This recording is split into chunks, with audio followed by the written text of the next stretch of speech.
Ganito po ang pamaraan ko pag display nitong Nike na ito dito sa paninda ko, gawa nung wala kasi siyang naka-attach na sizes sa katawan kaya i-remove ko tong sticker na 43 ang size at tatanggalin ko yung tsinelas at ilalagay ko doon sa tag niya na na yun ang size niya, para kung may maghanap ng mga pasahero, maghanap ng mga customer, ayan 43, hindi na mahihirapan. Yan, wala kasi naka-attach diyan, dapat may nakalagay diyan na 43 ang size, wala, at saka ipipin at ihahang doon sa may nabilhan, papalitan.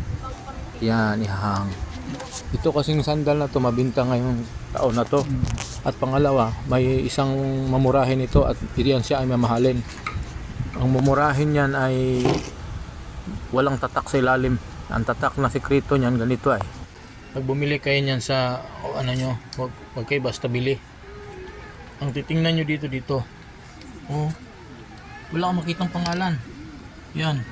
Pero may size siya. May nakalagay yung size diyan, 42 nakalagay. Pero dito sa talaga, isa kabila, wala kang makitang may sizes diyan Wala kang makitang may sizes. Dito ang pangalan sa loob. Nakalagay Made in Indonesia. Dito ito sigurado to made in China to, hindi na nilalagyan. Para sabihin parehas. Diba?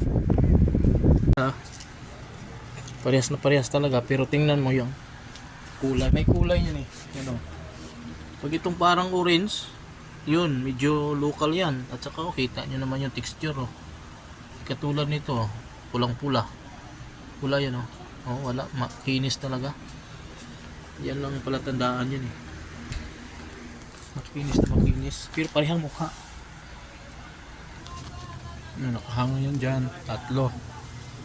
And then ang iba nandito, naka-reserve ang mga sizes. Magsasalpak ko na lang dyan para pag may maghanap. 40, yan yung mga pinakamalaking paa sa babae, 40. Ganyan. Pero pag mga lalaki, pambata, 40 pwede. 40.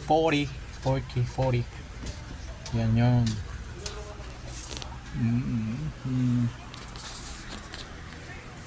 Bili na.